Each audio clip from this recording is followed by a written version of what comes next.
NCERT CBSE class 9 Hindi क्षितिज। तो उसमें हम लोग आज अपना एक नया पाठ शुरू करेंगे जो कि है पाठ 8 वाक।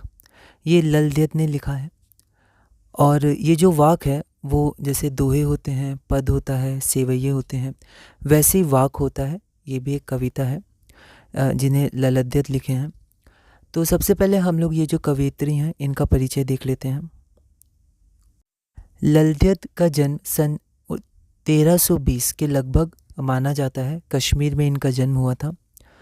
ललदेव जो काव्य शैली मतलब जो काव्य लिखती हैं उनको वाक कहा जाता है। जैसे कबीर के दोहे, मीरा के पद, ऐसे आप NCERT में पढ़िएगा। स्टार्टिंग में कवियत्री परिचय के विषय में ये दिया हुआ है। तो ललदेव जो लिखती हैं उसको वाक कहा जाता है। ये 4 पंक्ति में 4 लाइनों में लिखा जाता है। वाक क्या होता है? तो ये वाणी या शब्द होते हैं या कथन होते हैं जिससे कवियत्री कुछ कहना चाह रही हैं। ये 4 पंक्तियों में बद्ध होता है, मतलब 4 लाइन की होती है ये। और ये कश्मीरी शैली में गाया भी जाता है, मतलब एक गेय है, अर्थात इसको हम लोग गा भी सकते हैं। ठीक है, इसकी एक लय होती है। ललदेव ने जाति और धर्म की संकीर्णताओं से ऊपर उठकर भक्ति के मार्ग पर चलने पर जोर दिया है। मतलब जाति और धर्म, इसकी जो संकीर्णता है, इससे इंसान ऊपर उठ के भक्ति का मार्ग को अपनाए और उस पर चले जो उसके जीवन को प्रभु से, ईश्वर से जोड़ेगा। ललदेव के वाक में जनता की सरल भाषा का प्रयोग हुआ है। तो वो जनता की भाषा में लिखती थी ताकि ज़्यादा से ज़्यादा जनता तक वो अपना संदेश पहुंचा पाए। तो सरल भाषा का उनके प्रयोग हुआ है वाक में। पहला वाक हम लोग देखते हैं, तो ये है। तो इसका अनुवाद किया गया है, ठीक है, हिंदी में। तो इसमें वो कहती हैं, रस्सी कच्चे धागे की खींच रही मैं नाव, जाने कब सुन मेरी पुकार, करें देव भव सागर पार। तो यहाँ पर वो कहती हैं कि मैं कच्चे धागे से नाव को खींच रही हूँ। मतलब वो कहती हैं एक नाव है, उस नाव को मैं कच्चे धागे से खींच रही हूँ। यहाँ नाव मतलब अपना जीवन, और जीवन को वो खींच रही हैं, अपने जीवन को वो किससे खींच रही हैं? तो कच्चे धागे से। अब कच्चे धागे का प्रयोग किए हैं वो ये बताने के लिए कि जिससे मेरा जीवन आगे बढ़ रहा है। या रस्सी, यहाँ पर रस्सी का अर्थ हम लोग सांसें ले सकते हैं। उनकी जो जीवन है और उनके जो साधन है जीवन जीने के लिए, वो जिन जिन चीज़ों का इस्तेमाल करती हैं, प्रयोग करती हैं, यूज़ करती हैं, वो सब रस्सियाँ हो गई। तो जो भी वो जीवन जीने के लिए साधन का प्रयोग करती हैं उससे उनका जीवन आगे तो बढ़ रहा है, लेकिन वो सारे साधन कमज़ोर हैं, कच्चे हैं और कभी भी टूट सकते हैं, है ना। तो वो कहती हैं जिस प्रकार अगर एक नाव को कच्चे धागे से खींचा जाए तो वो कच्चा धागा कभी भी टूट सकता है। उसी प्रकार वो कहती हैं कि मैं अपने जीवन को खींच रही हूँ। ठीक है, मतलब जीवन में जो जो साधन है जिनका वो प्रयोग करती हैं उनसे उनका जीवन आगे तो बढ़ रहा है पर वो कभी भी छूट सकता है। मतलब ये साधन जो है, ये जीवन जो है, ये कमज़ोर है, अस्थिर है, ये कभी भी टूट सकता है, कभी भी ख़त्म हो सकता है। तो वो कहती हैं रस्सी कच्चे धागे की खींच रही मैं नाव, मतलब मैं अपने जीवन को खींच रही हूँ जीवन के साधनों के ज़रिए, लेकिन ये कमज़ोर है, नाशवान है, ये एक दिन नष्ट हो जाएंगे, ख़त्म हो जाएंगे। ये जो भी सहारे हैं जिससे मेरा जीवन आगे बढ़ रहा है। जाने कब सुन मेरी पुकार, करें देव भव सागर पार। तो मैं इस नाव को खींची जा रही हूँ, अपने जीवन को चलाए जा रही हूँ, साधनों का प्रयोग करती ही जा रही हूँ, लेकिन मुझे पता है ये सब नाश हो जाएंगे। तो वो भगवान से प्रार्थना करती हैं कि ये सब कमज़ोर हैं, है ना, जो जीवन के साधन है वो कमज़ोर हैं, तो आप किसी तरह मेरे भव सागर को, मतलब संसार से मुझे पार कर दीजिए। तो वो प्रार्थना करती हैं क्योंकि मेरे साधन, मेरी रस्सी कमज़ोर है, तो हे भगवान आप मेरी पुकार सुनिए और मुझे इस संसार से, इस दुख से, इस भव सागर से क्या कीजिए, पार कर दीजिए। तो जाने कब सुन मेरी पुकार, मतलब वो हमेशा प्रार्थना करती हैं और ये भी कहती हैं जाने कब भगवान मेरी पुकार सुनेंगे और मुझे इस दुख से, इस दुनिया से, इस संसार से पार कर देंगे। मतलब मुक्ति उन्हें मिल जाएगी, ईश्वर की प्राप्ति न जाने कब होगी। पानी टपके कच्चे सकोरे, व्यर्थ प्रयास हो रहे मेरे। तो यहाँ पर वो कहती है पानी टपके कच्चे सकोरे। अब कच्चे सकोरे का अर्थ होता है, सकोरे मतलब मटके, और कच्चे मतलब कच्ची मिट्टी से बने मटके। तो क्या होता है, जब मटके को बनाया जाता है तो मिट्टी गीली होती है, तो उस समय उसमें पानी नहीं डाला जाता है, क्योंकि उस समय अगर पानी डालेंगे तो पानी बह जाएगा, है ना, मिट्टी के अंदर से टप टप करके गिरने लगेगा। तो जो बनाया जाता है मटका, जो कुम्भकार बनाता है मटका या कुंभ, उसको बनाने के बाद उसको धूप में रख दिया जाता है ताकि वो पूरा अच्छे से पक जाए। पकने के बाद जब वो बहुत कठोर हो जाता है, हार्ड हो जाता है, फिर उसमें पानी भरते हैं तो पानी गिरता नहीं है। तो वो यहाँ कहती हैं कि पानी टपके कच्चे सकोरे। तो जो मटका है, सकोरा है, वो अभी कच्चा है, कच्ची मिट्टी का है, गीला है, और उसमें जो पानी है वो पानी टपकेगा, बिल्कुल टपकेगा। तो वह यहाँ कहना चाह रही हैं कि जिस तरह पानी अगर कच्ची मिट्टी के बर्तन में या मटके में या सकोरे में रखा हुआ है तो वो धीरे धीरे टपकता है, मतलब वो पानी क्या होता है, धीरे धीरे कम होते रहता है। उसी तरह वो ये बताना चाहती है कि मेरा जीवन भी धीरे धीरे कम हो रहा है, समय के साथ जीवन धीरे धीरे कम होते जा रहा है, क्योंकि उनके पास जो भी जीवन जीने के साधन है, जो भी रस्सी हैं, वो कमज़ोर हैं, वो कभी भी टूट सकती है। ठीक है, तो जिस तरह पानी कम होते रहता है कच्ची मिट्टी के बर्तन में, वैसे उनका जीवन भी धीरे धीरे कम होते जा रहा है, और अभी तक उनको भव सागर से मुक्ति नहीं मिली, वो पार नहीं हुई है। व्यर्थ हो रहे मेरे प्रयास। तो जितनी भी वो कोशिश करती हैं भगवान से मिलने की, परमात्मा से मिलने की, ईश्वर को प्राप्त करने की, या इस संसार से पार जाने की, इस दुख से पार जाने की, वो सारे उनके प्रयास या उनकी कोशिशें व्यर्थ हो रही हैं। व्यर्थ मतलब नाकाम हो रही हैं, उनसे उनको सफलता नहीं मिल पा रही, उनकी कोशिशें असफल होती जा रही हैं। तो वही कहती हैं कि जिस तरह कच्ची मिट्टी के बर्तन में रखा हुआ पानी कम होते जाता है, धीरे धीरे बहता जाता है, चूता जाता है, उसी प्रकार जो उनके प्रयास हैं, वो सारे प्रयास ईश्वर की प्राप्ति के लिए, दुनिया के दुख से दूर जाने के लिए, वो सब व्यर्थ हो रहे हैं, सारे प्रयास उनके व्यर्थ हो रहे हैं। जी में उठती रह रहे हूँ, घर जाने की चाह है घेरे। तो वो कहती हैं कि मेरे प्रयास व्यर्थ हो रहे हैं, मुझे ईश्वर की प्राप्ति नहीं हो रही है, मुझे सच्चा सुख नहीं मिल रहा है। तो बार बार हूँक उठती है मेरे हृदय में, मेरे दिल में, मेरे अंतर मन में बार बार हूँक उठती है। ठीक है, बार बार तड़प होती है कि कब मैं अपने घर पहुंचूंगी। यहाँ घर जाना मतलब ईश्वर की प्राप्ति करना, ईश्वर से मिलन करना, मुक्ति को प्राप्त करना, मुक्त हो जाना। ठीक है, वो उनका घर है। तो ललित जो घर जाने की चाह कहती हैं, तो वो कहती हैं घर जाने की चाह मतलब परमात्मा से मिलन, ईश्वर की प्राप्ति। ये चाह, ये इच्छा उनको हमेशा घेरे रहती है, हर पल उनको घेरे रहती है, और वो प्रयास करती रहती हैं, लेकिन सारे प्रयास उनके व्यर्थ हो रहे हैं। तो जी में उठता है, जी अर्थात उनके हृदय में, उनके दिल में, उनके अंतर मन में रह रहकर तड़प उठती है। ठीक है, किसकी तड़प उठती है, वो क्या इच्छा करती हैं? तो ललित इच्छा करती हैं घर जाने की, मतलब ईश्वर प्राप्ति की, ईश्वर से मिलन की। तो यहाँ पर ललित ये कहना चाह रही हैं। ठीक है, तो एक बार मैंने कोशिश की है बताने की, आप और भी इसको देख सकते हैं, समझ सकते हैं वो क्या कहना चाह रही हैं। तो यहाँ पर मैंने एक कोशिश की है कि वो क्या कहना चाह रही हैं। अब एक बार हम लोग इसको लाइन बाय लाइन पढ़ लेते हैं। तो इन पंक्तियों के माध्यम से कवयित्री, यहाँ पर कवयित्री थोड़ा हम लोग ध्यान देंगे, यहाँ वी नहीं आएगा, कवयित्री है ना, आप एनसीईआरटी में स्पेलिंग देख लीजिएगा। इन पंक्तियों के माध्यम से कवयित्री कहना चाहती हैं कि उनका जीवन एक नाव की तरह है, वह नाव के कच्चे धागे को खींच रही हैं। अर्थात वे कहती हैं कि जीवन कमज़ोर और नाशवान है, मतलब जो जीवन जो चल रहा है हमारा वो कमज़ोर है, जो भी चीज़ें हम उसमें प्रयोग कर रहे हैं वो कमज़ोर है। क्यों? क्योंकि वो ख़त्म हो जाएगा।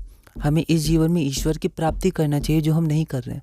बाकी हम लोग काम कर रहे हैं, साधन के प्रयोग कर रहे हैं जीवन को चलाने के लिए, पर एक दिन वो नाशवान है, कमज़ोर है, वो टूट जाएगा, कच्चे धागे की तरह, कच्ची रस्सी की तरह। तो वह नाव को कच्चे धागे से खींच रही हैं, अर्थात वो कहती हैं कि जीवन कमज़ोर और नाशवान है। कच्चे धागे की तरह यह जीवन, ये सांसें और ये साधन, आप साधन भी लिख सकते हैं, जीवन जीने के लिए जो हम लोग प्रयोग करते हैं, ये साधन सभी टूट सकते हैं, ये सभी खत्म हो सकते हैं या खत्म हो जाएंगे, एक दिन नाश हो जाएगा। ईश्वर की प्राप्ति, सच्चा सुख और मुक्ति यही है जो कभी नाश नहीं होगा। तो हमें अपने जीवन में इसको प्राप्त करना चाहिए। वह ईश्वर से प्रार्थना करती हैं कि ईश्वर उनकी पुकार सुने और उन्हें भव सागर से पार कर दें। तो वो कहती हैं कि मैं नाव को खींचे जा रही हूँ, लेकिन फिर भी मुझे अभी सच्चे सुख की प्राप्ति नहीं हो रही, ईश्वर की प्राप्ति नहीं हुई। तो वो बार बार भगवान से, ईश्वर से विनती करती हैं। वो विनती करती हैं कि वो उनकी पुकार सुने और उन्हें भव सागर से, इस दुख से, इस संसार से पार कर दें। वह कहती हैं कि जिस प्रकार कच्चे सकोरे अर्थात कच्ची मिट्टी से बने घड़े से पानी टपक टपक कर कम होता रहता है, उसी प्रकार धीरे धीरे समय बीत रहा है और उनका जीवन भी कम हो रहा है। वह ईश्वर से मिलन नहीं कर पा रही हैं, वो ईश्वर की प्राप्ति नहीं कर पा रही हैं, वो मुक्ति नहीं प्राप्त कर पा रही हैं, और जीवन पानी की तरह धीरे धीरे कम होता जा रहा है। वह कहती हैं कि ईश्वर प्राप्त करने के प्रयास उनके व्यर्थ हो रहे हैं, नाकाम हो रहे हैं, उनके असफलता मिलती जा रही है। वो प्राप्त तो कर रही हैं, लेकिन उनके जीवन के जो साधन हैं, जिनके द्वारा वो प्राप्त करना चाह रही हैं, उनसे ईश्वर प्राप्त नहीं हो रहे हैं और जीवन धीरे धीरे कम होते जा रहे हैं। ईश्वर प्राप्ति के प्रयास उनके व्यर्थ हो रहे हैं, उन्हें ईश्वर की प्राप्ति नहीं हो रही। इसी कारण उनकी आकुलता बढ़ती जा रही है। आकुलता अर्थात बेचैनी, व्याकुलता। वो बेचैन हो रही हैं कि इतनी कोशिश करने के बाद भी मुझे ईश्वर की प्राप्ति क्यों नहीं हो रही है, मुझे सच्चे सुख की प्राप्ति क्यों नहीं हो रही है। ठीक है, तो वो बेचैन हो रही हैं, व्याकुल हो रही हैं। तो उनकी व्याकुलता या आकुलता बढ़ती जा रही है। उनके हृदय में बार बार, ठीक है, रह रह कर पुकार, यहाँ आया था कि जी में उठती रह रहे हूँ, मतलब तड़प। तो बार बार रह रह कर अर्थात बार बार उनको तड़पन हो रही है। तो बार बार उनको तड़प उठ रही है हृदय में, उनके मन में अपने घर जाने की चाह उनको घेरी हुई है। बार बार ये तड़प उठ रही है। घर जाना अर्थात ईश्वर प्राप्ति की, परमात्मा से मिलन की। अब ये जो पहला वाक है, तो मैंने एनसीईआरटी से इस वाक में जो प्रश्न, मतलब इसके अनुसार हम लोग जो प्रश्नों का उत्तर दे सकते हैं उसको मैंने यहाँ लिखा है। तो एनसीईआरटी के पीछे एक्सरसाइज है, आप देख सकते हैं। एनसीईआरटी एक्सरसाइज, पहला क्वेश्चन है हमारे पास, रस्सी यहाँ किसके लिए प्रयुक्त हुआ है और वह कैसी है। तो जो रस्सी है कच्ची, जो आप यहाँ देख सकते हैं, रस्सी कच्चे धागे की खींच रही मैं नाव। तो ये जो रस्सी यहाँ प्रयोग हुआ है, रस्सी शब्द, वो किसके लिए प्रयोग हुआ है और वह रस्सी कैसी है। एनसीईआरटी एक्सरसाइज है, तो हम लोग एक बार इसको देखते हैं। तो यहाँ पर हम लोग देखते हैं कि रस्सी यहाँ जीवन जीने के साधनों के लिए प्रयुक्त हुआ है। मतलब नाव उनका जीवन हो गया और वो नाव को रस्सी से खींच रही है। मतलब जीवन जीने के लिए जो साधन है, जिनका प्रयोग करके हम लोग जीवन आगे बढ़ाते हैं, जीवन में जिनका हम लोग यूज़ करते हैं, जीवन जीने के लिए हम लोग जिन जिन चीज़ों का इस्तेमाल करते हैं, प्रयोग करते हैं, वो सब जीवन के साधन कहलाते हैं। तो रस्सी यहाँ जीवन जीने के साधनों के लिए प्रयोग हुआ है। आगे एक और क्वेश्चन है कि और वह कैसी है। मतलब ये जो रस्सी है अर्थात जीवन जीने के साधन है, ये कैसे हैं। तो ये एक दिन ख़त्म हो जाएंगे, ये नाशवान है, एक दिन नाश को प्राप्त हो जाएंगे, नाश हो जाएगा इनका। तो ये जीवन और इनके जो साधन है जिससे जीवन आगे बढ़ रहा है, ये कमज़ोर है और नाशवान है, इनका नाश हो जाएगा। कवयित्री द्वारा मुक्ति के लिए किए जाने वाले प्रयास व्यर्थ क्यों हो रहे हैं। देखिए कवयित्री की स्पेलिंग देखिएगा, वाह में छोटी नहीं आएगा, कवयित्री। तो कवयित्री द्वारा मुक्ति के लिए किए जाने वाले प्रयास व्यर्थ क्यों हो रहे हैं। तो जो कवयित्री है उनके प्रयास क्यों व्यर्थ होते जा रहे हैं। एनसीईआरटी एक्सरसाइज का ही क्वेश्चन है। वो कहती हैं कि जो प्रयास हैं वो प्रयास सारे व्यर्थ हो रहे हैं। आप यहाँ देख सकते हैं, यहाँ पर वो कहती हैं कि पानी टपके कच्चे सकोरे व्यर्थ प्रयास हो रहे मेरे।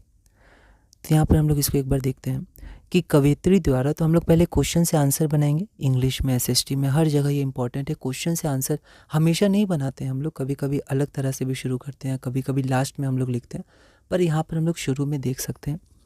तो कवयित्री द्वारा मुक्ति के लिए किए जाने वाले प्रयास व्यर्थ हो रहे हैं क्योंकि। तो कवयित्री द्वारा मुक्ति के लिए किए जाने वाले प्रयास व्यर्थ हो रहे हैं क्योंकि कवयित्री संसार के बंधनों और मोह से नहीं निकल पा रही हैं। तो कवयित्री इसलिए बार बार भगवान को पुकार कर रही हैं कि वो संसार से, भव सागर मतलब संसार सागर, इस संसार से पार कर दें। क्योंकि वो संसार के जो ये रिश्ते हैं ये सब कच्चे हैं और नाशवान है, एक दिन इनका नाश हो जाएगा। तो वो संसार के जो रिश्ते हैं, संसार का जो बंधन है और जो मोह है, ठीक है, उससे वो छुटकारा नहीं पा रही हैं। ठीक है, तो नहीं पा रही हैं छुटकारा, तो इसलिए वो बंधनों और मोह से नहीं निकल पा रही हैं।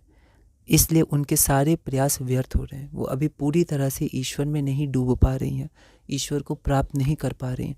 अभी भी संसार के बंधन और संसार का मोह उनको घेरे हुए है, वो उनसे निकल नहीं पा रही हैं। ठीक है, तो एक बार और हम लोग इसको देख लेते हैं कि कवयित्री द्वारा मुक्ति के लिए किए जाने वाले प्रयास व्यर्थ हो रहे हैं क्योंकि कवयित्री संसार के बंधनों और मोह से नहीं निकल पा रही हैं। वह कहती हैं कि जिस प्रकार, तो आप थोड़ा आंसर बड़ा कर सकते हैं, छोटा कर सकते हैं, अपने अनुसार जितना मार्क्स का होगा। मैंने कुछ और पंक्तियाँ लिखी हैं। वह कहती हैं कि जिस प्रकार कच्ची मिट्टी से बने घड़े से पानी टपक टपक कर कम होता है, उसी प्रकार उनका जीवन भी धीरे धीरे कम हो रहा है, पर वह ईश्वर की प्राप्ति, मुक्ति की प्राप्ति नहीं कर पा रही हैं। तो जैसे मिट्टी से बने हुए, कच्ची मिट्टी से बने हुए घड़ों में अगर पानी रखेंगे तो पानी टपक टपक कर कम होगा, उसी प्रकार उनका जीवन भी धीरे धीरे कम हो रहा है, पर वह ईश्वर की प्राप्ति, मुक्ति की प्राप्ति नहीं कर पा रही हैं। एक और प्रश्न हम लोग देखते हैं इस वीडियो में। कवयित्री का घर जाने की चाह से क्या तात्पर्य है। तो कवयित्री कहती हैं घर जाने की चाह है घेरे, मतलब उनकी जो चाह है, इच्छा है घर जाने की, वो उनको घेरे हुए है। तो यहाँ घर जाना अर्थात क्या। तो कवयित्री, फिर से हम लोग क्वेश्चन से आंसर बना सकते हैं।